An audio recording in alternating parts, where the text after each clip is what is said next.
What's up, guys? It's Crash, and Battlefield gave us some pretty big news today, although not a lot of it. It's definitely big enough to talk about with you guys and hear from you in the comments down below and see what you think of it. So if you've been following this channel, you know that Marcus Leto, formerly of the Halo franchise, is working on a studio in Seattle that is going to be making a narrative-driven campaign-style game that takes place in the Battlefield universe. We now know via a blog post posted by Battlefield on Twitter that the name of that new studio is Ridgline Games. So you guys can check them out on Twitter, follow along, and keep up to date what they're doing over there. I know Marcus has been asking a lot of really pertinent questions about what fans like in the Battlefield franchise. Hopefully that comes through into the game, and maybe the multiplayer department could take some notes about, asking their community some questions about what they like in Battlefield games.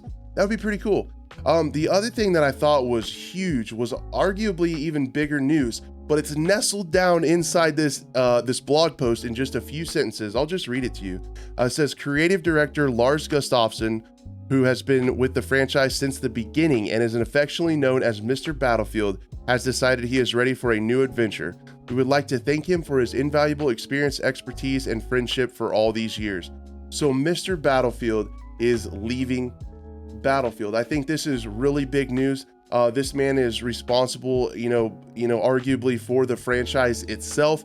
He has been there since the beginning and one of the original pillars of the Battlefield development team and DICE. And I've known about Mr. Battlefield since I fell in love with the franchise. Many of you have even before that. So I just want to say, I know I'll never see this or whatever, but just for me to feel better, I want to say thank you to Mr. Battlefield, Lars Gustavsson. And I really hope, DICE, that you give him more of a send-off than just a few sentences nestled in a blog post. So I hope he gets a little bit more recognition than this. I'm sure he will. I hope he will. But this is kind of a big deal. And this is one of the last big names, left over from old Battlefield. So DICE truly is a completely new regime, pretty much from top to bottom now, as well as Ridgeline Games. So the future is pretty uncertain for Battlefield, in my opinion, what they're going to do next.